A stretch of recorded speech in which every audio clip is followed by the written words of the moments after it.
Hey everybody, welcome back to the North American LCS, and I am pleased to welcome Special from the now 4-2 TSM. Hi, thanks guys. Okay. So that game looked really, really good. You had a crazy early aggressive push at the bottom lane. What was that like? It's something we've been doing in pretty much all our games, where we would just push up and just dive them with numbers, and it's been working really, really well, and teams seem to not really have an answer for it. So, I was going to ask you what you think the answer is for that, but I'm not going to make you reveal that because you may have already thought that far ahead. I was mainly surprised by the Tristana pick that Chaox's did, because my understanding usually of Chaox was he finds something he really likes and he just goes with it. And I thought that was Misfortune right now. One thing we didn't really like with Misfortune is that her ult, her AD scaling her ult went down in this patch, and her damage went down a lot. And without someone like Jarvan or who else? Who's the other one? Xin Zhao, who have armor shred. It's not as much damage as we would like, and he just really wanted to pick Tristana for I don't know. He's just weird like that. Why does he like Tristana? Well, one thing is that her dive is really strong, and that's kind of what we're doing. So early game dive, just everything. Exactly. He jumps in, jumps out, usually lives, doesn't always live, and that's kind of what we kind of wanted to do. So I actually want to ask you a question about the turret dive, sort of mechanically. A lot of players are watching this looking to go pro like you guys are. How do you mechanically make those turret dives work so well? I noticed that you and like Oddman always tank. Well, obviously you want the one with most armor and most tanky stats to tank. Tarek and Leon work really, really well for this because they have their own base, their skills give a lot of armor, a lot of MR, etc., and they make the best candidates for tanking. And also, in Runes of Mastery, you just really want to go into tank. And so armor and seals, armor in the reds, just really, really well.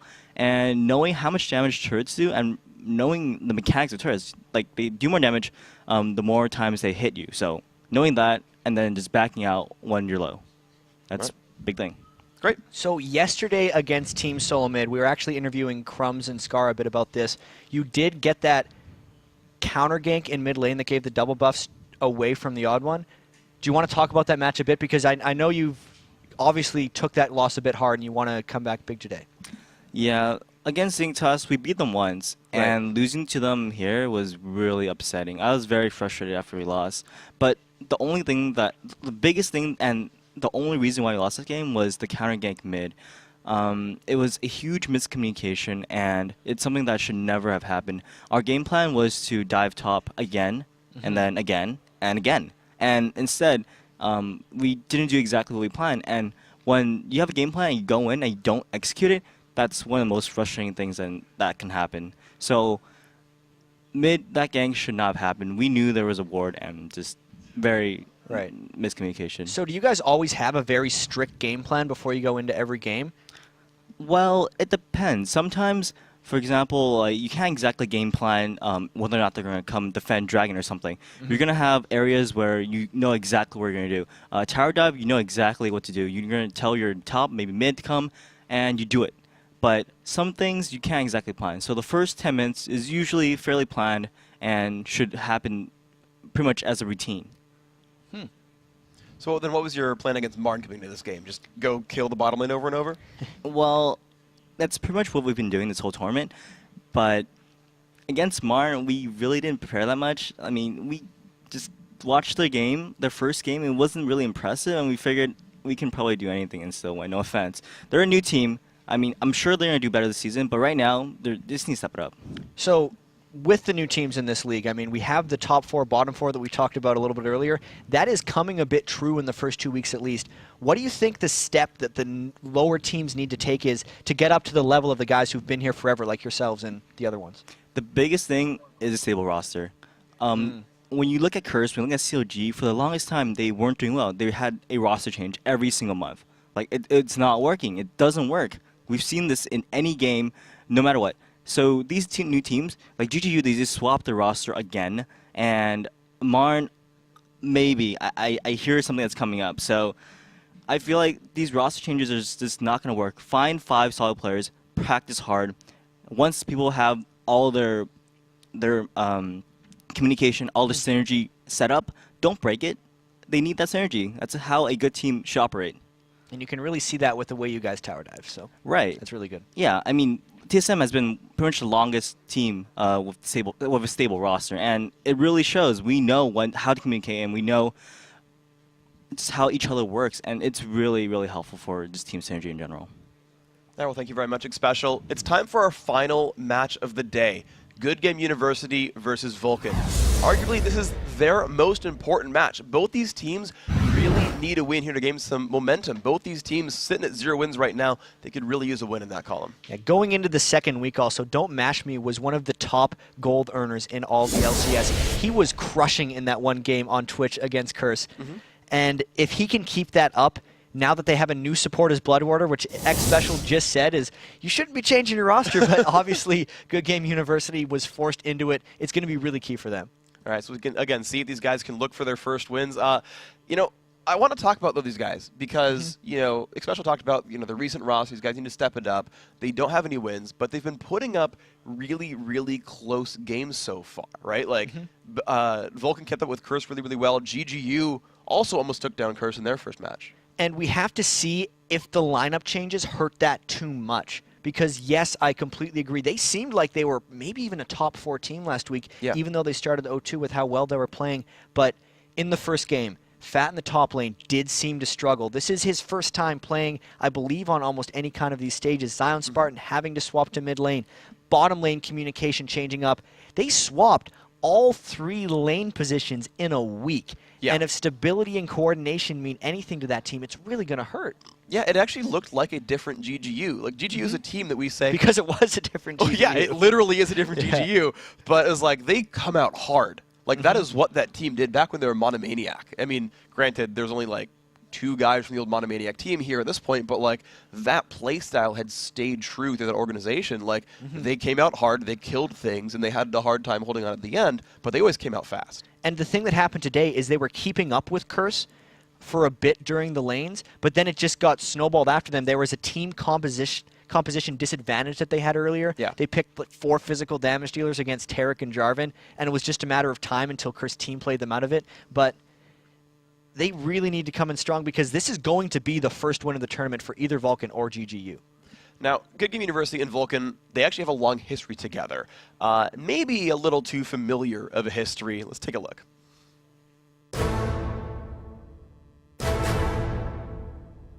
Anytime versus GGU, it's not really a rivalry because we always win majority of the time, but it's always good to mess with them after we win. We definitely had a good rivalry over really the past year of our existence. We go back to them being the picture of a goose and us being Monomaniac. We're really friendly with each other. They're nice guys. Smithy's a giant troll, though. Pretty much we have an inside joke. It's Smithy and Zion. Whoever wins, it depends who throws harder. Whoever throws first is the other team's going to win. I got hit by a spear too, dude. So apparently our analysis doesn't matter. It's actually who throws first that's going to win the game. So let's check out these lineups, of course, for these teams. On the blue side, it's Good Game University. Fat filling in the top lane for these guys. Nintendude on the jungle. Zion Spartan. Normally their top lane is going to be mid for this week, as we've got a test to take. Shifter. Don't Mash Me an AD carry, and Bloodwater on support. And playing on red, we have Vulcan, Psycho Sid in the top lane, X-Smithy in the jungle, Mandatory Cloud in the mid lane, Zuna AD, and Muffin Cutie on support. And this guys, you know, I've liked this team. They've been sort of consistent, right? What Especially was just talking about, keeping a consistent roster. These guys, you know, they put the team together sort of in the qualifier, but they've been not changing anything around, and not even rumors of changing things around. They've been a little bit more consistent here. Like, I want to see these guys do a bit better. It was Team Fear back when they had Afromu, of course. So at least 4 of the 5 have been together for a really long time. They do have synergy, and they do have some pretty strong team play coming in. So we'll see if that ends up being a really big deal. Actually, one of the other stories just about sort of players and rosters, if you guys remember, the CLG Black was this, like, not heard of a lot team, one of the CLG sort of academy teams that a lot of these guys have been doing. But there's 4 members of CLG Black now in the LCS. Yeah, it was Psycho Sid, Zuna, which are now both on Vulcan. Then they also had Bloodwater, who is subbing in over here. And then they had Hoodstomp, who is no longer playing, and one more Link. that you have. And Link, who is now on the CLG main roster. So it's a pretty good B team they had. Yeah, it's interesting because the joke was always that Curse was like the original CLG B team because they had picked up a lot of the ex-CLG members as well with Elements and Voy and all that and Saint. and like they're all doing exceptionally well for themselves. So CLG picks up some good talent. Let's be fair.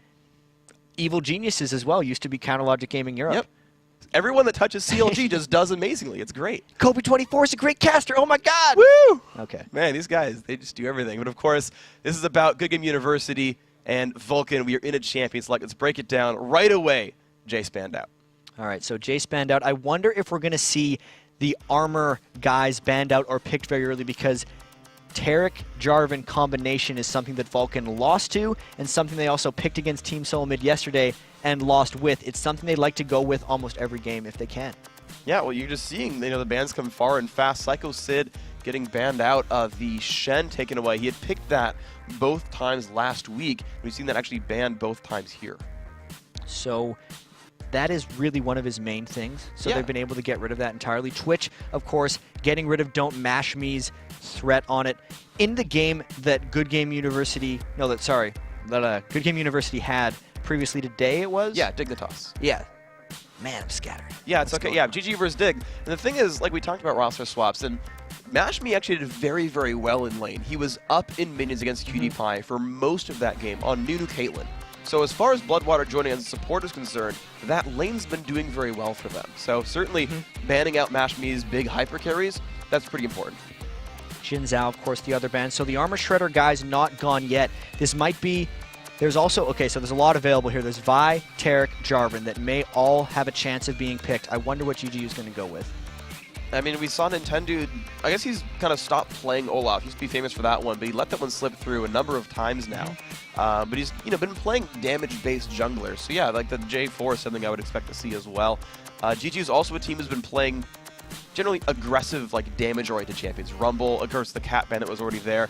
And interesting, they're looking at Kha'Zix here, and normally that was Shifter who played that. So I'm wondering if Zion Spartan or Fat knows that guy.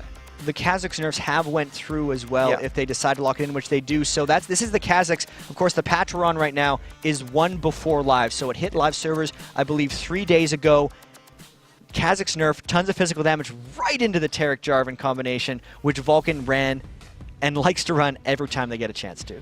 And Nintendo is actually looking at Trundle again. Oh, I'd love it if he picked Trundle. I mean, we saw it last time against Curse, and it was a close game. We'll see if he can pull that one back out. And of course, yeah, you just mentioned the armor combo, right? Like, Kha'Zix has got to feel sad right now. Yeah, but the armor combo, if you pick Trundle with it, is going to be able to give Trundle the tankiness that the other team has. I mean, he's the guy who steals your resistances, and one of the reasons he hasn't been as huge in Season 3 is people aren't building any resistances, so Trundle has nothing to steal, but you pick that straight up to Tarek Jarvan, and suddenly Nintendo can become a monster on Trundle. I would like to see that, actually. We talked about Nintendo. We were watching their game against Dignitas, and sort of comparing junglers, and Nintendo, you said, was a guy who tends to prioritize farm a lot less than most other junglers, and like almost falls behind because of it. Well, sometimes Nintendo gets into a point where he just stops farming. Yeah. And he has to really make sure he doesn't let that happen just in general. That last game against Dig, he was about 100 minion kills behind Crumbs, and you really just outpace yourself if that happens in certain situations. If he does that on Trundle, he can at least throw up pillars and use his ultimate a bit better. Yeah. So that's actually what happened in GGU's game against Curse last week when he picked Trundle the first time of the tournament, and it was actually pretty effective despite him not getting the farm. So I'm looking at these picks right here, and I'm thinking back to like CLG in like Season 1, where they ran Trundle Needly as the poke comp like team, and they built the team around that. Does this look like this to you, or is this just like good champions for them right here? I think you're right. This looks a lot like a poke game for Good Game University. Zion Spartan with a mid Nidalee, Fat if he's top lane Kha'Zix. The Void Spikes are amazing, crazy poke if they decide to do that. And Trundle was the jungler you run in poke comps way back in the day because he is so good at disengaging with that pillar.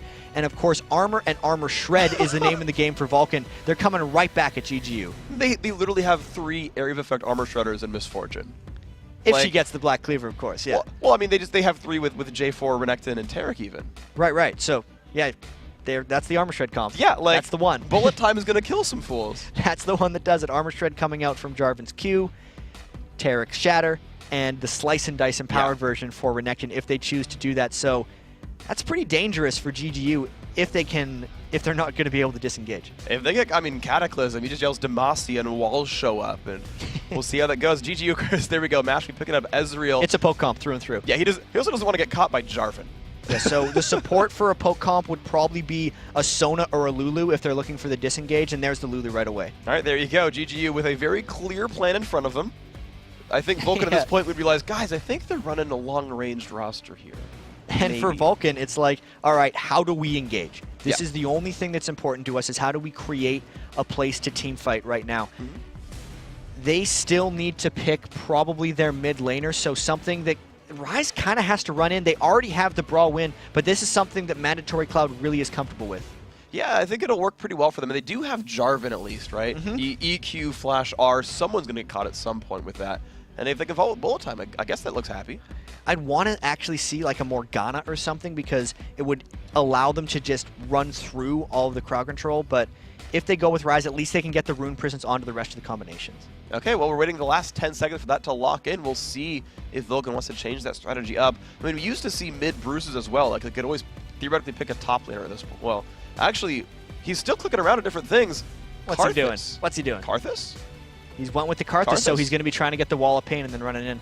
All right, and they've actually, just with that as well, added a mix of damage to themselves. They at least have a have some magic damage to go to that physical damage bullet time. You're absolutely right. So just to recap these teams, it looks like Vulcan, they have the triple armor shredders on top of the Misfortune ult, and then Karthus running in right at the end if they're able to get the slow in. They need to engage on Good Game University's huge poke composition. So GGU splitting up their roster entirely. Zion Spartan, comfortable in Italy top lane, now having to run at mid.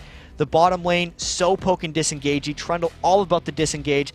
This will either be an amazingly aggressive dive game if Vulcan wins, or a painful, painful loss for Vulcan if the poke comp can take them down. Well, and we'll hope to see, what happens, of course, right? It's going to be an interesting, very big mix of styles. You can see, of course, the players on your screen. Now you see us on the screen. And these guys are fighting for their first win of LCS. One of them's going to come out ahead and looking happy and finally have a 1 in that win column. What do you think of looking at these teams? I mean, they've shown pretty similar results so far. You have very different teams. What is this? I mean, you've shown what they're supposed to be like. Who's an edge here? I'd have to say the poke compositions, when run well, take a huge amount of team coordination to make pull off. And since Good Game University is playing with Shifter out, so Zion Spartan in the mid lane, and because they just subbed out Iamanjo for Bloodwater this time and they have Fat in the top lane, it's not a easy comp to run that they have with poke, and you beat that with the coordinated invades that Vulcan's going to have. They've been together for a really long time. I got to give them a slight edge. All right, actually, I want to see if you guys can give us this answer as well. I want to tally them at the end of the day. At LOL Esports, #LCS, predict this game for us. Tweet us up, see if you guys can predict it right. I actually want to know what you guys think about who's going to win this one. We are into the game, of course, as well. Good Game University on the blue team. Vulcan up on the red. Let's see these guys match heads together. So everybody running out of the base. I wonder if they're going to race for any individual positions. A lot of times people will try to go mid lane, kind of where Zuna is, but they would take the other route and get into the brush that he's just to the left of him right now. Neither team, though, rushing into that spot to try to prevent against the evade. Xmithy gets spotted by Zion Spartan. Pings go down. Looks like we're going to have another wardy, disengagey, vision-giving early game. Well, Vulcan got the early aggressive ward down to that Wraith brush. They're certainly the more aggressive-looking team right now. We'll see if they re-engage sometime later on, but certainly, yeah, GGU do not want any kind of early aggression here. I feel like they are just going to play this one a bit more defensively. Vulcan, though, they are still grouped up. We'll see if they look for something different. All right, meanwhile, Nintendo just waiting around in the mid lane. We're trying to see where these invades are going, if anywhere. And it looks like Vulcan this time have backed themselves off a little bit more. Zuna, Muff, and Cutie down to the bottom lane. No lane swaps here either. And everyone will walk to their own lanes more or less safely here. Double Golems looks like they're going to be here for GGU, and that's about it. So looks like utility start as well, obviously for both of the supports. We see that almost every time the quick 60-second ward by Muff and Cutie had been placed. And you're absolutely right, this is a standard start. Xmithy starting up at the Wolves, and Nintendo Dex starting there as well. Yeah, so Golem buff starts for both these junglers. Vulcan doing a nice job pulling in this one. And I do want to point out for all you solo queue players out there, give some help to your jungler. Help him clear that camp out. Deal some extra damage to him. You generally don't miss any gold or experience spending 5-10 seconds dealing some damage. So help those guys out. Give them a bit of an upper hand. They'll reward you with ganks later. I actually talked about that a little bit. The extra attacks that you can put in on the jungle camp is so much more important than that first lane minion. Obviously, there's the counterplay of whoever hits level 2 in lane first is extremely beneficial if they decide to go aggressive, but you can wait on that. Letting people get the smiteless red buff, as both of these junglers have decided to do, to get the early double buff by rushing red with smite, is way more important than that one minion you'd miss in lane. All right, and meanwhile, we can see just these lanes matching up. Smithy going for the red buff here, has ENQ. Nintendo, of course, doing the exact same sort of setup. There's some pressure on a Don't Mash Me, a bit of damage onto him. Looking for a bit of a counterattack, though. Wow, that's a lot of damage on a Muffin Cutie. So the early aggression not going well. A lot of times you want to wait until level 2 on Tarek to go in with the Shatter. They tried to get something with the early stun, but also because of that Bloodwater and Don't Mash Me did get the rush level 2, and they're really trying to aggress onto Zuna and Muffin Cutie. I mean, they're putting a ton of damage on those guys. Muffin Cutie not yet level 2, so he doesn't have a heal either. That is a bit of a painful situation. They are chugging potions right now. Again, poked out by the Ezreal Q. Early lead here to GGU's bottom lane. I almost want to say this is the first time today we've seen a standard lane setup without the lane swap That I can think of. So the gank up top didn't work for Xmithy. He's getting seen by all the wards. Both junglers should just be farming around this time because there are tons of Nidalee traps and wards throughout the map. And meanwhile, you're just seeing Zion just trying to farm his way up right here. Seeing ManCloud actually be the one to push right here. He's not afraid of Jungle Trundle, it seems, at all. And it just happily shoving to the turret, chugging a couple of potions, and keeping that push going. I do want to talk about Fat, though, because we saw him not have a very good game against Dignitas. He was up against his turret, but he's got, like, a giant wave to farm right here. He's not really far behind. And it's going to be very important for GGU to not let him fall behind here. Yes, he was in a 2v1 in their previous game, but he fell 180 minion kills behind Kiwi Kid when they were playing Dignitas, and that cannot happen if they want to be able to win these games. Meanwhile, you're seeing, Xmithy's waiting for a gank. There's the EQ. That ward didn't see him, so they're going to be able to wait this one out if he wants to wait for his EQ to come up again. Yeah, Mashme's waiting right there. Bloodwater still in the brush. Of course, they've got a stun from Tarek. Smithy moves forward. They're going to go for it right here. They're going to land the stun. Arcane Shift. EQ cleanses. He's going to go for the flash pretty soon. Exhaust is on him still. Look at the damage output. And there's First Blood. I can hear Zuna yelling very loudly. If he yells, they do more damage. And there goes the kill in that lane. The brilliant EQ combo by Xmithy. Those are the creative ganks that Jarvan is able to create for you.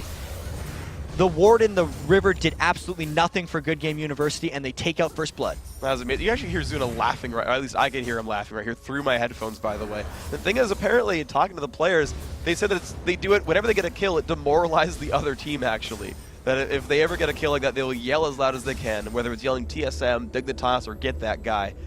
Well, as Muffin Cutie said, he's their hype man, so hopefully they don't get overhyped right now because ManCloud is low on mana, and here comes Nintendo. All right, gets the pillar right there. He's got the little bit of damage right there. The red buff as well.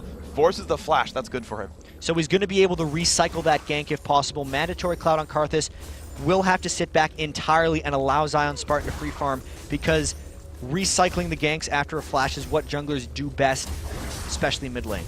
And we'll see if that ends up being the case right here. Good Game University still actually just fully shoving this lane right up. Looks like that's going to be a little bit of pressure on the turret. And they're running up this jungle. Wraith Camp isn't up, though. Nothing to steal.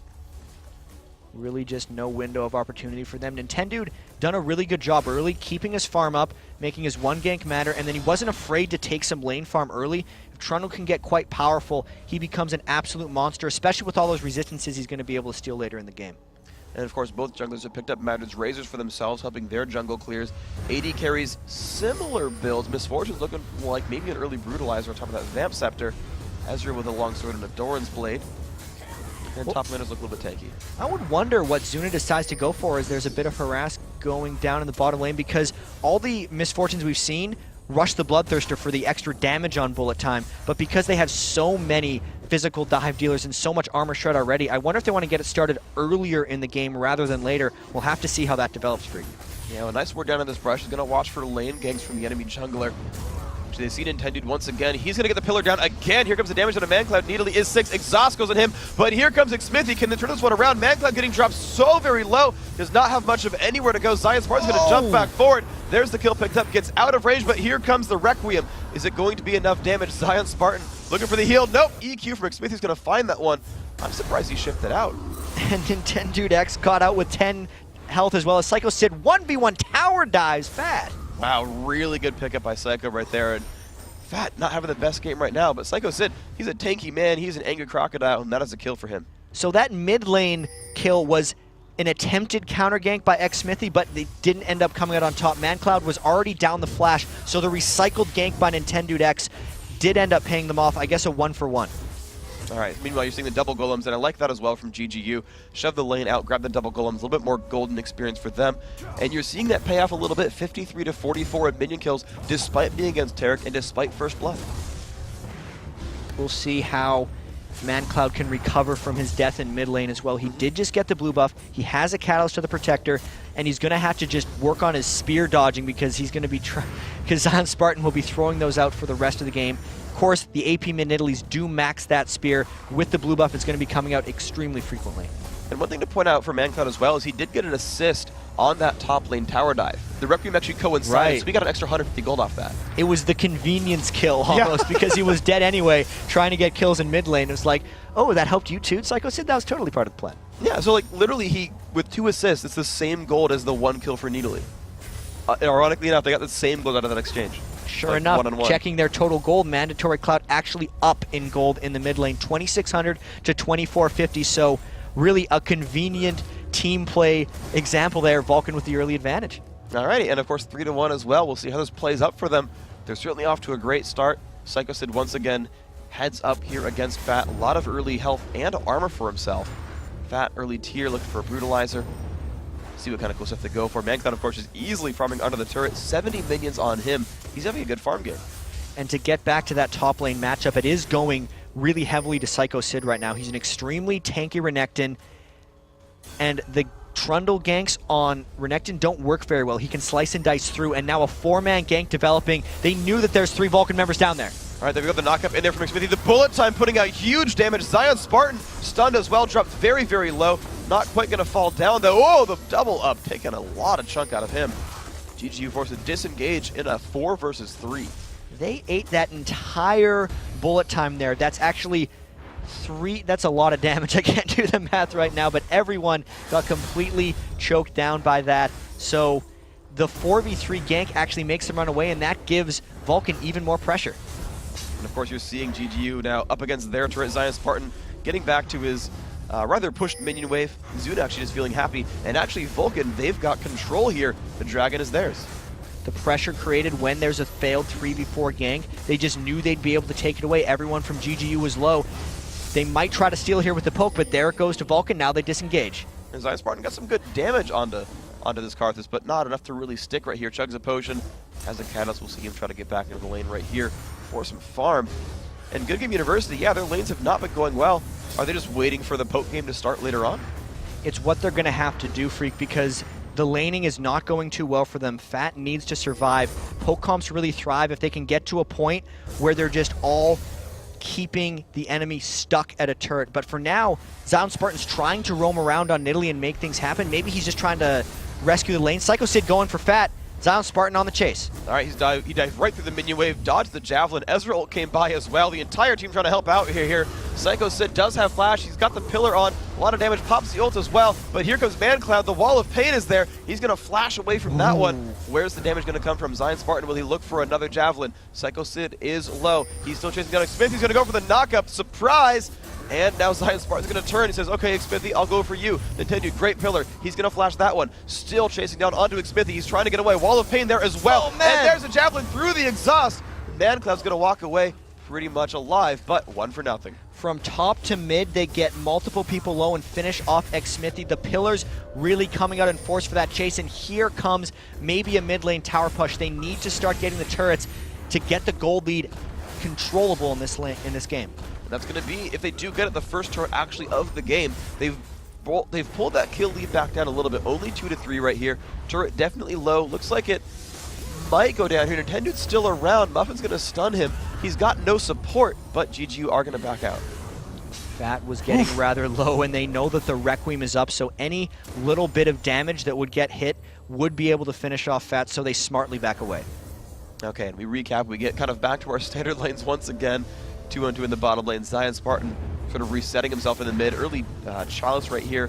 Looks like he's looking for some cooldown reduction, whether it's the Royal Anomicon or Athenes. And Fat, he's going to have to make his way back to this top lane. but he's still got to fight an angry Sunfire Cape Crocodile. And he's actually going without boots in the top lane there, so he's really just looking to brawl the Kha'Zix. He doesn't care about his poke. He's shrugging it off at this point. The early Brutalizer isn't doing anything to Psycho Sid's Renekton, and he's just trying to become as big of a nuisance and powerhouse in that top lane as possible. Yeah, well, Fat comes back up right there, of course, trying to He's got to be careful. Psycho Sid will just fight him. Yeah, turret is dead. He goes for the stun. Psycho Sid putting out really good damage. Fat, though, he's got a teammate coming nearby. Where's the Javelin? Where's the damage? Throws one. Does not quite land it, but the chase could be on. ManCloud is not leaving his lane. He waits in the brush, pops the ult. He's going to find Fat right there. There's the Requiem as well. Fat trying to jump away. He's going to be just alive. Oh. Popping ult as well. Psycho Sid still taking a bit of punishment. Zion Spartan, though, is not tanky. He's got to be a bit careful. So the only reason that Fat won that is because he got the heal off of his Void Spikes. He used it close enough right before he jumped away in order to heal up. Nice attempt by Psycho Sid to kind of make a 1v2 and a 1.5 v2 with the Karthusal coming in.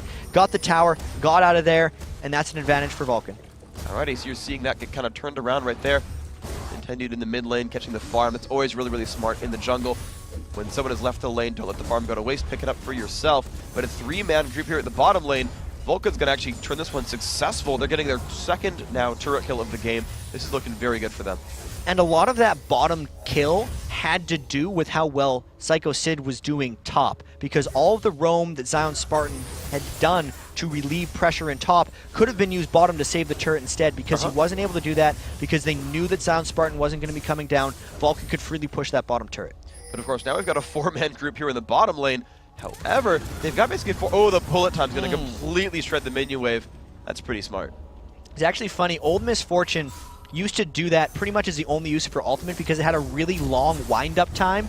But a couple months ago, we changed Misfortune's ultimate to be a quick wind-up, and now you can actually use it reactively in team fights instead of just to clear waves like that. And just kind of, you know, bringing up the old habits, keeping the turret alive. But here comes the push on the Nintendo. Look at the damage. Forced to pop Lulu ult. Kha'Zix is here, though. A little bit of damage on the Muffin Cutie. Ezreal ult as well. A lot of buttons pressed right there. Not quite any kills, but low health bars.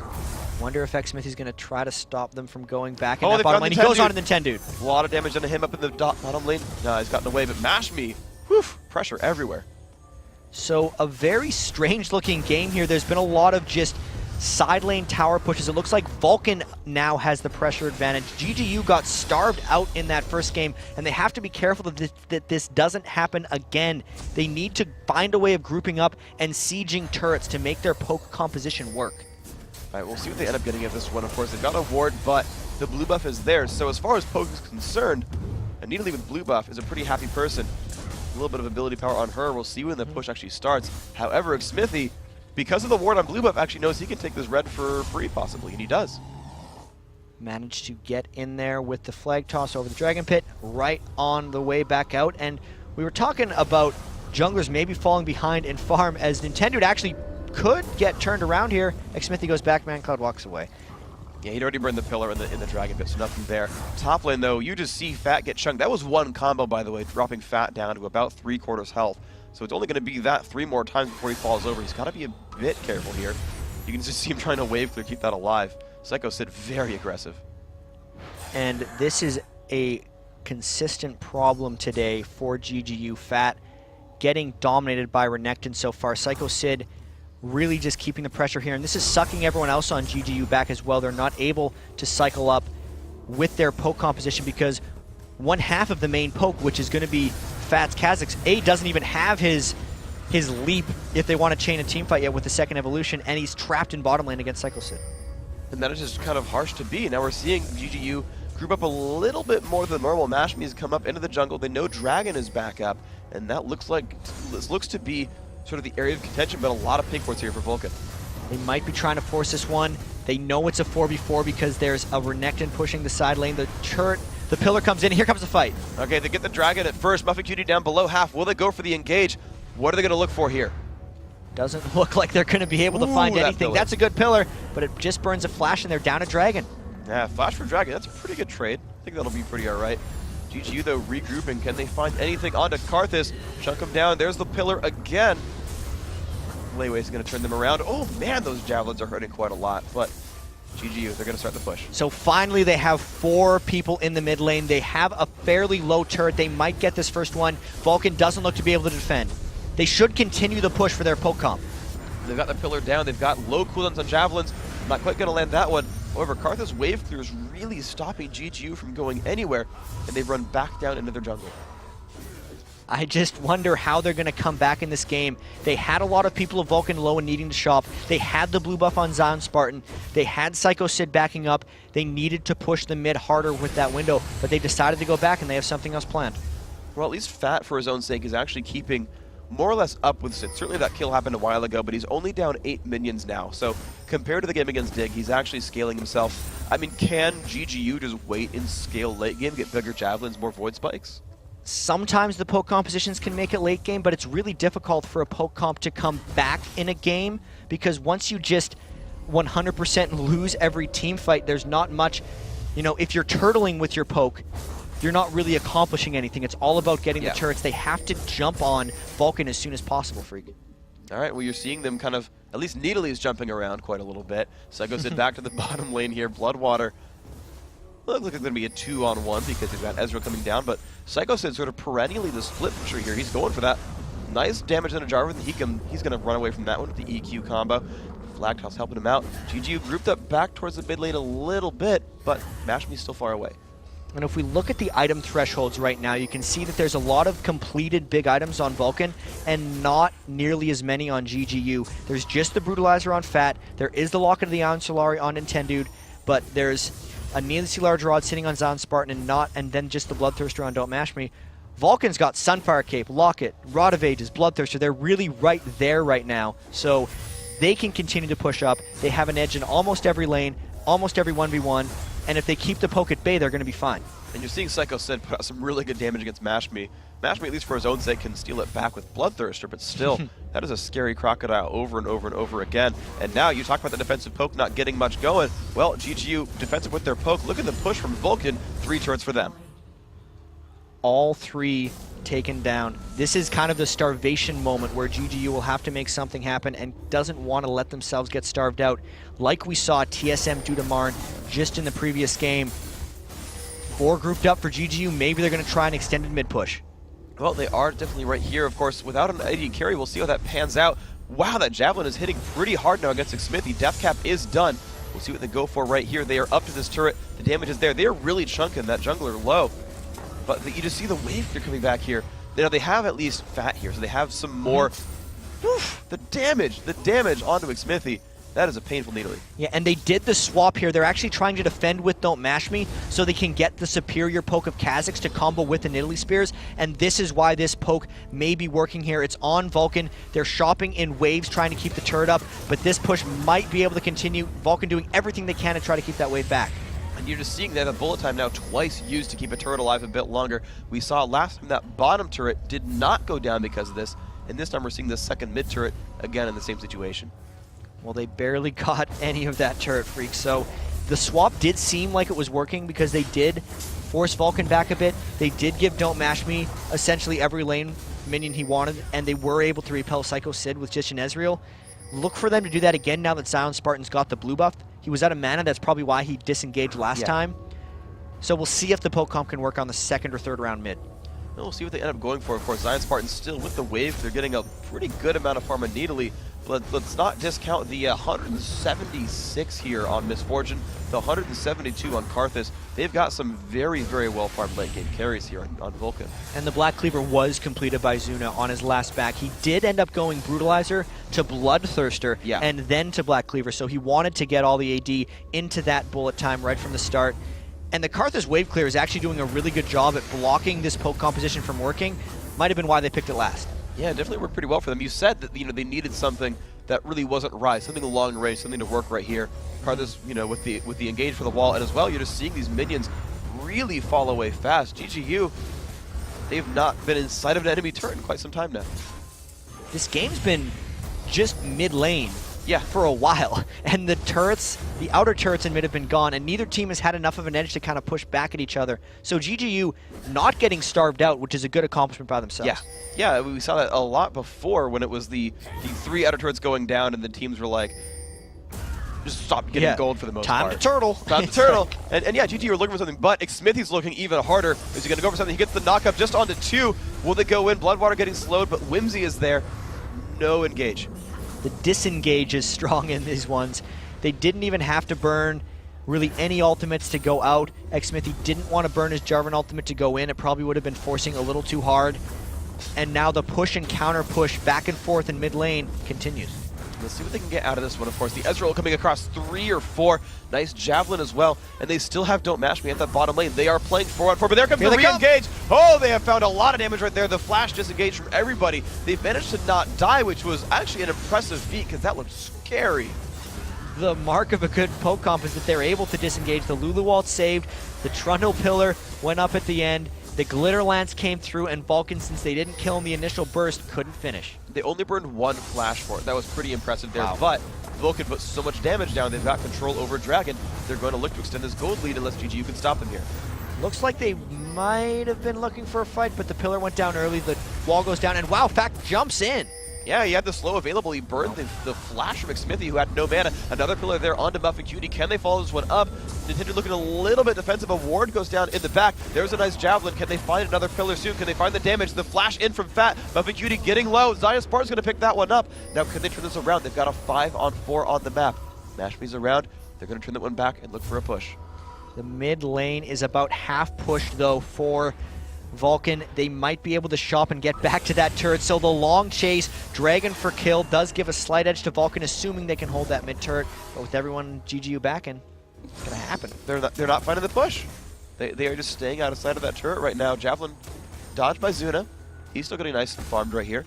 And yeah, GGU are resetting their lanes again.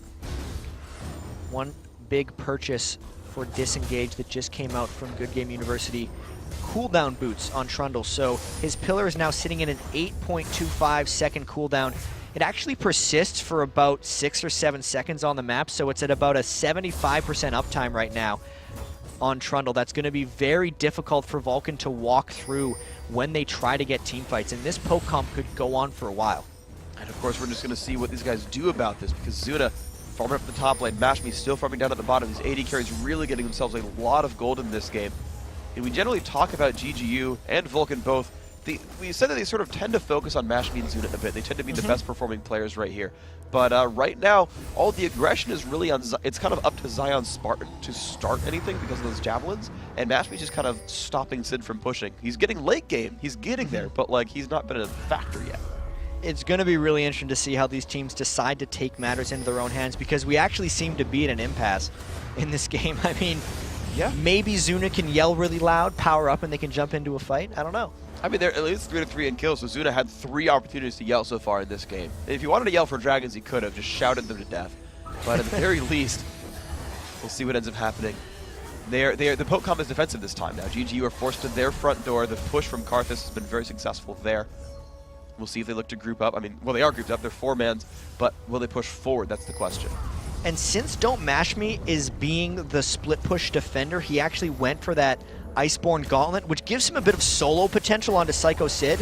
Yeah. It's actually fully repelling Renekton trying to lane pressure, and it might have the effect of eventually making all 5 from Vulcan group up for the split push. We'll have to see how that plays out, though. And Mashme, of course, he's actually going to get some pressure on this turret. He'll get in range before Renekton is. And if he actually can spot the rest of the team, could he just stay there and just like start pushing away Renekton and go for the turret himself? They might just try to do a split push with him. If he's able to completely handle Renekton, the question becomes, well, what can handle Don't Mash Me as a split push Ezreal? And right now, I don't know. It's just a matter of Vulcan hard engaging somehow. Nick Smith is going to walk through. Nice EQ is going to get him through the wall right there, just out of range of Nintendo. That pillar, though, really, that's pretty impactful here. We'll see what they go for. They've got men's in mid. They're going to go for a little bit of push. Nice damage on a Muff and Cutie. And now the turret is in range. They're putting damage on it for the first time in 10 minutes. But here comes the re-engage. Oh, they have found Fat. He's going to jump away. What's going to be next up here? Nintendo, he's going to get caught up a little bit. He's popped his ult already. He's draining stats away from Jarvan, but he's burned his flash. So they did get the flash, but it did cost them the Jarvan ultimate and a bit of turret damage. Man Freak. Poke comps. Poke comps, man, they're doing a very good job disengaging. I remember when we looked at the European LCS, there was actually a match of Millennium versus MYM, and MYM managed to basically stop these poke comp by teleport home guard Jace in from a ward and just like flash Q'd a guy and started the fight, and they just eviscerated Millennium with that kind of engage. I mean, Vulcan, they've got Jarvan. I mean, he can dunk that team and start fights. He can dunk them to a certain extent, but there's a lot of people that can just hop right out of that. Ezreal, Nidalee, and Kazakhstan all go, and here comes round 19 of them trying to engage. They get Nintendo! They got him right away. Fat forced to jump away as well. Smithy's still up in the front. Here comes the Requiem as well. What are they going to look for here? He's going to have the cooldowns back in just a second. Nice disengage. Bloodwater also forced to flash, and that is, what, 2 flashes and a kill force now. So now that they've burned enough flashes, they hope they got the one down on Nintendo and the one down on Kazakhstan Lulu. I mean, they're all kind of down right now. If Vulcan forces something quite hard in the next little window, they might be able to take some kind of edge. All right, Fat now is forced to farm up in the top-hand side right here. 207 minis on him. You're seeing a very different build compared to his top-laning opponent, though. He's all about damage. Renekton's all about tankiness, being that frontline beef. See if that ends up being a useful build right there. Psycho Sid, of course, once again forced to recall back. That split push against Mashmi not doing a heck of a lot. And Mashmi spent a whole bunch of time in that lane. He's got about 1,600 gold now he's going to go back and shop with. And that last little engagement by Vulcan hopefully gives them enough confidence to start forcing something. I mean, they have such an advantage in a 5v5 fight. If they could just somehow force GGU to engage on them, like forcing a Baron, they might be able to pull something off. And wow, actually interesting pickups here for Ezreal. Cooldown boots and a Tear of the Goddess. That's what he spent, Ezreal. Ooh, yeah, that's kind of neat. I mean, if he's going for this, if he's just going for the straight up poke, that means more Mystic Shots, more W's. Here's the fight in mid. And they've got Nintendo with the ult on. Of course, Fat forced to jump away again. We're hearing yelling from Zuna. What are they going to look for? An exhaust on Zion Spartan. Good poke disengage. Match me towards the front lines, actually. A lot of damage onto him. He's forced to run away as well. Fat should have his W back up. Iceborne Gauntlet slow. Another Javelin. Xmin's going to look for something. Does not put the E down first. Oh, the damage from the ultimate so high. They picked up one. Here comes Psycho Sid. He's going to find Zion Spartan. Can they get the damage onto him? They put the exhaust. Zion's still getting burned to death. He is going to fall down. That's 2 for nothing so far. Will they find anything else? ManCloud, Zuna, they're still there. The poke, somewhat available. Nintendo looks to re-engage. Zuna gets crushed right there by Mashmi. The pillar helping that one out. Mashmi taking Qs. They've got to be a little bit careful about that. And there's the ult. What's it going to be for Requiem? Mashmi, he is not going to fall down. The shield a bit late, but he still lives. So a really long 2-for-1 fight. That was Vulcan showing their strength, really trying to brute force their way through Good Game University. And they certainly managed to do that, of course. The brute force did pick up some kills. Mashmi forced the top farm at this top lane right here. Got 274 farm. He is very, very rich right here, but... Yeah, it was a little bit of low damage, too, coming through in that fight for how long Vulcan was chasing through and getting kited.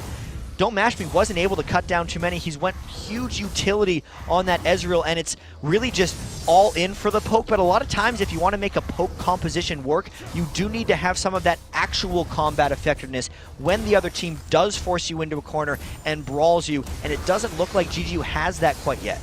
We'll see if that ends up panning out for them, of course. Ezreal still trying to power up. Looks like a pickaxe picked up here, so that looks like Last Whisper, I would guess. ManCloud back to farming, stopping the mid lane push, doing a good job of that.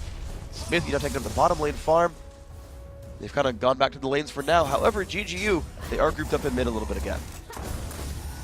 And it's just rinse and repeat for these guys.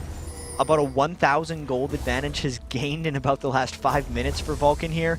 The armor shred is in full effect for Zuna, and really the rest of Vulcan, since Misfortune was the only one that couldn't shred armor, and then she bought the Black Cleaver. Now they have 4 armor shredders on top of Karthus, so... He shreds MR, so yeah, heck. It's a matter of just waiting for Vulcan, for GGU to make a mistake. Yeah, and when that happens, when the flashes are down, Jarvan just goes EQ Demacia, and the people die finally. So certainly, let's hope so. Yeah, man. When he yells Demacia, we're gonna hope he does that. It's a random chance, but he does yell it sometimes. So maybe they'll go for a forced Baron at some point. They weren't able to get a turret down on their last push. The thing that happens, another thing that happens when fighting poke comps is you get tired of it, but now GGU actually looking to push into Vulcan. That may be their mistake. It's taking a lot of damage on Nintendo. He has ulted there. There's the dunk back forward. He's going to be forced to flash away again. Oh, wow. A lot of crowd control. Are they going to find ManCloud? Just must run away. Nice heal comes out there from Muff and Cutie. They're re-engaging those. Sid taking a lot of punishment. The Iceborne Gauntlet really helping them. He actually goes back in to buy time for his team. There was 1 kill picked up. It's time for them to look for something else. Zuna gets poked down. Smithy, Muff and Cutie still around there as well, but it's a 5-on-4. They might actually look for this turret this time. GGU maybe lulling Vulcan a little bit. They didn't expect them to invade their own Baron area, and now the mid turret goes down. People on Vulcan are low. This push could continue. They have a cannon minion there, and there's no bullet time to stop the minion wave. Xmithie goes back in. They found Zion. They found Bloodwater. A lot of damage. Zion's going to jump back. ManCloud in the front. Xmithie goes down. They found 1 for 0 so far. And V are going to back right. Oh, the javelin from Zion. Spartan picks up another. There's the Requiem. Is it going to be enough? No. Fat takes a heal. He's going to be fine. And the push is going to continue. And they just keep the heals up with Nidalee. They're going in for Zuna. The kills keep going. That's 4. Oh my gosh, there are 4 now dead right now. Only Muffin Cutie is alive, and GGU are onto the inhibitor. I don't think Tarek, as fabulous as he is, can 1v5 this. So Vulcan spent so long trying to engage GGU and it just didn't work, and as soon as they got one, they just continued to poke and push, and the inhibitor just broke for them. They were behind on a poke comp and they were able to come back. They're now only down 1,500 gold. With the inhibitor, that's really tough for Vulcan. Wow, that is an impressive move right there by GGU. They checked the dragon, saw it was down. They're going to recall back. Now, thankfully for them, they've got ward coverage, so Baron's not on the table just yet. But the thing is, Vulcan, despite all that, they're actually up in gold, so I don't want to sell them too short right here. They've got gold. They've got what you would generally consider a lead, but GGU have turned what looked like a losing game the entire time to one with quite the hope there. Well, a couple things have happened for GGU that's helping them pretty largely here. Don't Mash Me, countering the Renekton split push was the best call GGU made all game. Yeah. 316 minion kills. His items are getting very large right now. He's got a huge amount of cooldown reduction, and that combined with Intendued X's cooldown reduction on Trundle Pillar is allowing them to just pick wherever they want to fight. They're continually controlling Vulcan's positioning, and they have just enough damage from the Nidalee Spears, from Kha'Zix's poke, and from the persistent damage from Don't Mash Me since he's so farmed, that it might be working for him. And as well, Fat's been having a much better game here as well. You're seeing 244 minion kills on him. They've got a little bit of action here at this top side, actually. Another turret does go down. That was Fat mostly soloing it, and GGU have turned their pressure now up here, while Don't Mash Me is actually splitting mid. And GGU needs to just continue the poke here. They know that Don't Mash Me is mid, and if they go in for a fight here, Don't Mash Me is going to push straight up mid and try to go for Nexus turrets. Vulcan can't engage. Oh man, and that pillar, of course, stopping the push as well. A stun on Design Spartan doesn't turn into much. Woof! Muffin taking a lot of damage. Mash Me is now put the minions all the way up into the base. That is going to be some damage. Another pillar goes down. Psycho Sid not able to run very fast. Another javelin. Here they go. Jumping back from Fat, and there's the Demacia. Xmithie is up in there. Bloodwater caught up. Muffin Cutie getting bursted down first. There's the bullet time. Bloodwater's going to get out. The team has disengaged, but they lost Zion Spartan. So that is a 1-for-1. Meanwhile, Mash Me has pushed the bottom lane. He's going to find another turret for himself. They traded 1-for-1 and picked up a turret. GGU is completely okay with that. Zion Spartan will be back. They know that Vulcan is contained to their base because of Don't Mash Me split push, and if they don't go back immediately after that, they're going to lose another turret. And Zuna's going to be on duty to stop that one around. Of course, he does run faster until Ezreal hits him. ManCloud caught out. Oh my gosh, the damage out, but look at the burst. The Trundle Pillar helping that one out quite a bit as well. Requiem goes off, but no one's really... Actually, Mash Me was quite low. He took some damage from that one. There was a bit of a brawl in the bottom lane while all that was going on, so 2 fights really happening at once. And Mash Me being cute here, this could be a brawl with Zuna. There's also Xmithie coming down. Mash Me is going to be able to back away. He is going to back away, but he did have Flash there. That would have been a little bit of a scary place to be in Ezreal. However, Vulcan are now stuck inside their base, and Karthus is dead for 30 seconds. So there is some time here for GGU to make a move. And the biggest thing I noticed in that last 4v5 that GGU fought is they packed a pretty good punch to the initial initiator. I mean, Muffin Cutie went down quick. I think that was the Trundle ultimate combined with just Kha'Zix actually having a lot of items, as you said. Yeah. Fat doing better in this game. GGU is looking pretty poised here. First gold advantage of the game they've had now 35 minutes. Ezreal goes down in mid, picks up a couple of minions, and there we go. Yeah, 500 gold for them. GGU, once again, grouping up. That was sort of the game plan you called from the very beginning, is they need to kind of group up and make things happen. And make things happen they really have right here. And they're actually starting a Baron? Pokecoms have to be very careful about doing the Baron buff. There's so much about disengaging. You can't really run away if you get caught in the Baron pit. Everyone at Vulcan was back, so they see a small window, but this is very dangerous for them. There we go. A lot of damage on the Psycho Sid. The Iceborne Gauntlet. Ooh, he jumps through the pillar. That was clutch right there. So just managing to run in does pull GGU off the Baron. You could tell they were just kind of testing the waters to see if Vulcan realized what was up. They weren't really planning on forcing themselves into that Baron. They know they can't get their back stuck against a wall. If this was Season 2, they could kind of bleed gold off the other team by making them ward over and over, but that Sight Stone actually helps them not get Baron baited as hard, which is nice. Blue buff, though, stealing away GGU. That Scumbag minion actually blocks the Javelin. Zion Spartan, you got this, man. There you go, 77 gold and a blue buff, and GGU will continue the push. So there's the Tear of the Goddess on Fat to make sure he doesn't run out of mana on Kha'Zix, and the blue buff on Zion Spartan. They are going to really siege this. This is the first actual 5-man siege we've seen from GGU all game. And it's going to be pretty nice, actually, seeing Javelins, Void Spikes, and Mystic Shots come through. And, of course, Mash Me with that tier. Oh, they pop the Shirelles, but the slow is there. Can they find the battle? Pillar goes down as well. Look at that, through Shirelle as they disengage. Not even close. The Shirellia's speed completely destroyed by the Trundle Pillar, and then the Trundle Pillar goes up to make the spears easier to land. Of course, that one misses, but they're going to continue poking down on the mid. And they're putting down some really good damage. You're just seeing just things fly out there. The Trundle Pillar goes down to make just more slows. They've got a purple turret. Minions by themselves pushed up the top lane. That is a really good pickup, but here comes the engage. Smithy looks for the dunk. Here he goes. He's going to find Nintendo a bit of damage. Look at the counter damage, though. Holy cow. Nintendo is tanky. Zion Spartan, though, not liking his life very much, nor his Bloodwater. They are very, very low. However, GGU manages to disengage again. Trundle just saying, hey, Jarvan, you're trapped in here with me as the fight keeps going. Oh, man! Oh, man, they get one from Fat, and 1, 2, 3. They're picking up everything. Fat, he jumps away. However, he's going to fall down immediately to Karthus, but that was a 4-for-1 right there, and they're ready to keep pushing. They have the Nidalee healing. They know there's an open inhibitor in the mid, and it's just Psycho Sid to defend. They might be able to end it on this push. Well, the inhibitor is down. They've already got 2 super minions as well, and they've got 30 seconds until the next respawn. They group up. They go for the bottom turret right now. Psycho Sid goes in on a Mash Me. He's going to take some counterattack damage, but he is still a pretty tanky man. Goes down to half, and the team is still here to push. Ezreal ult goes down as well. That is one turret dead. Psycho Sid goes in. He's been sheeped. He's going to fall down. That is the kill picked up. The ace, 15 seconds on respawn. Good Game University are going to look to find their first game, their first win here in the LCS. The Nexus is all it's going to be, and that's going to be theirs. And they did it with 2 really subs, a new Bloodwater in, Zion Spartan in mid, Fat in the top lane. They pick up their first win with so much coordination in this poke composition. Really good work. Yeah, and that's the thing that Special talked about it, right? New players, putting new guys in, hurts your coordination, hurts your team synergy. GGU, it was the laning that looked tricky, but they found the team synergy, and they actually brought it back in the end. The laning was so difficult for them, and then they really just got the farm on the right people, shut down the pressure that was strangling them in the early game. They lost the 3 early turrets. They didn't let that dissuade them. They did get the poke off, and they brawled at the right moments. I mean, Nintendo Dex knowing to just sit in the Jarvan ultimate at the end there with his really good play. Yeah, he was a super tanky man, and that was just worked so well for me. Finally got the beef for him. But, you know, I want you to break down one of these fights. We have a replay of that sort of key turning fight. Jat, take it away for us. So here you can see the mid turret kind of going down here. They try to engage in on them, and you can see they just can't make it into the fight. They keep poking them down. This is where they broke the first inhibitor. This Nidalee Spears just kept coming in. They never actually had to fight straight up against Vulcan. They just poked the entire game. You can see how low everyone is, because if there's an initiation, Vulcan can't make it. And you just saw, like, he's going to get eviscerated right there. The team stayed alive. The sustain, the shields from Lulu and the ult, the heals from Nidalee. Like, long-term fights look to be in their favor.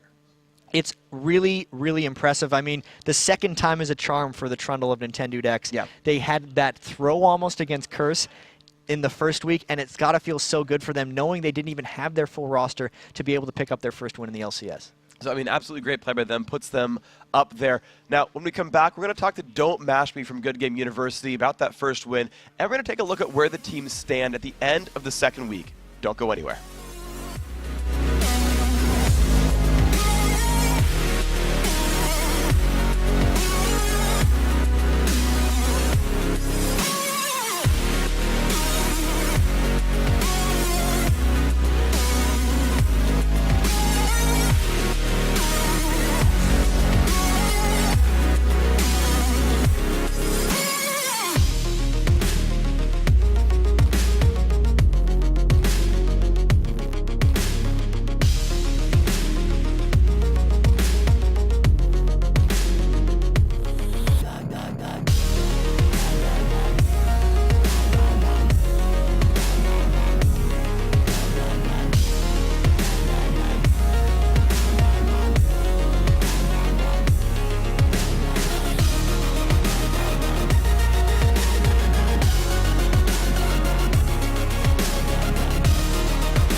Welcome back, everybody. We are joined now by Don't Mash Me from Good Game University. Congrats on your last win, man. Thanks a lot, Freak. So you came into that game. What made you say poke comp? So our first 2 picks, I believe, was Kha'Zix and Trundle. Yeah. Then after that was like Lulu, then Nidalee. Then they picked really hard engage like Karthus, and I told my team that we can go for a poke comp type, and I can play Ezreal as a poke like champ too with the CDR build, 40%. So that's Lucidity, Frozen Fist, and you just buy a blue pot, and you have 40% CDR, and you can keep shooting Qs like every second if you hit them. So there was a point in that game where you guys lost your 3 outer turrets. Yeah. You were kind of getting bullied around a bit in the lanes. How do you think you really turned that game? We just poked it out, honestly. Like, they couldn't really push on us, and they sent Renekton bottom to deal with me, which was a really bad idea. Because when you're trading a farm with the AD carry for a bruiser, in the end, the AD carry will shine in the end game. So as soon as they put the Renekton down for Ezreal, you thought that just did it because it allowed you to farm up. Basically, yeah. Do you think a poke comp usually outscales an engage comp like that if the engage comp can't get to them? It depends on the flow of the game. Like, Okay. only bottom was, like, kind of rough for me because I got first blooded. And top, I think he recovered really well. Fat played well that game. And Zion played phenomenal that game, so huge shout out to him. So I actually want to talk about Fat and Zion because they actually sort of played outside their roles. Fat's a new sub. Zion normally the top laner. He told me he played 4 days of solo queue to practice mid. Yeah. Like, were you worried about them coming in? I was actually more worried about myself. I only practiced a day because I was moving to Vegas, traveling, spending time with family. So I wasn't worried about them. I was just worried about myself, honestly. So where did Fat come from? We hadn't really seen him before, and he suddenly is your sub and putting up some good numbers. Just solo queue. I had people on my friends list. I'm like Fat, and Nintendo's like Fat, and sounds like okay, we can try him out. Cool. So I do want to touch on a bit last week. You had that really tough loss against Curse, and I know a lot of people did see your Facebook post. I thought it was great personally, but do you want to talk about the emotion that was going through you last week and how that's helped lead into this week? To be honest, I thought we were gonna do really bad because like in the very beginning of the post, I was like, we're not gonna do well because everybody's not playing well, and I've been like kind of being mad at my teammates. But after like the first 2 games, even though I was kind of sad, I'm like, we have hope of winning the LCS, and we can do really well. Cool. Well, let's hope you guys do well. Now, let me talk about Bloodwater as well, who's your new, I guess, starting sub player. Like, how's that working? How's that new bottom lane working for you guys? It's working great. We always needed someone to talk. Angelo's a great player, probably like one of the best Lulus, but he didn't really talk as much and communicate with the team. But Bloodwater, he's an excellent leader, and we need like another leader and someone to keep me in check sometimes too.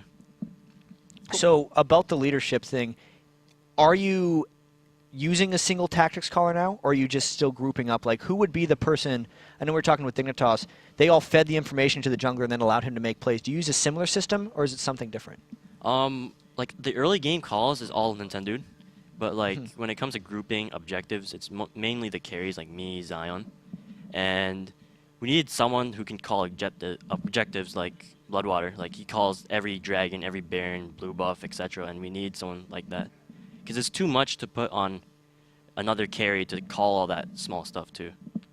So actually, oh, go ahead. No, that's all you. Oh, okay, yeah. So coming into the first week and your team overall, we sort of pegged you guys as a really aggressive team who came out hard sort of all the time and always had really, really good early games. And then these last 2, you see much more late game focus. Is that like a team direction or just sort of how the comps played out, or is it just kind of random? We just realized that we needed to play more and like keep our head in the game no matter what, even though there's a few slight mistakes. Like I remember the Curse game last week. I kind of went on tilt after doing one bad thing and like a missed KO, and in the end, you still gotta play, and that's what I realized from last week.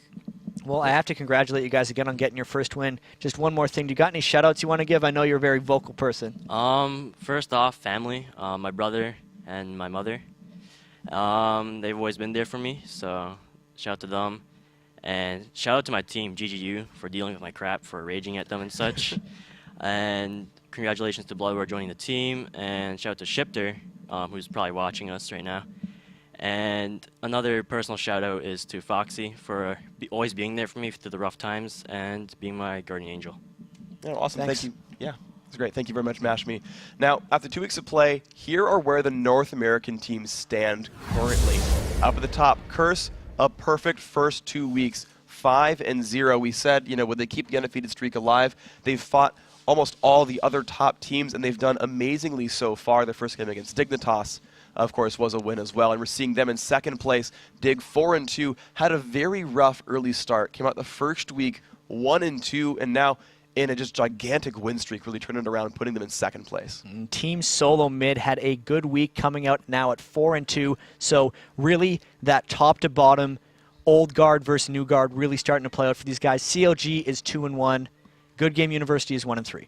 Yeah, they finally pulled up their first win here, and of course, unfortunately for Complexity, Marn, and Vulcan, they're still looking for their first wins here. They've put up close games against those top 5, very, very close matches. Just not seen them close it out at the end just yet. We'll really have to see if Vulcan can get back to their true selves. I mean, Yeah. the 0-5 start has got to be a bit demoralizing for them. They're going to have to make sure they keep their team play together and really focus. We'll see that ends up being the case. Now, as we close out the day, we actually want to give a shout out to an MVP for week 2. We knew it was going to be from Dignitas. We had an amazing second week here, but we named one man, and that was Skara. You look at the stats on the screen, 4.5, all that. And this is a difficult choice because so many people on Dignitas played amazingly well. Patoy died one time. Skara, along with Crumbs, got that amazing double kill that really swung their TSM game.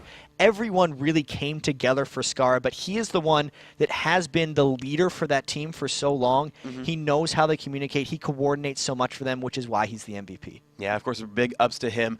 Now, just really yesterday, today, he was absolutely amazing. The rest of Dignitas was amazing. It was just awesome.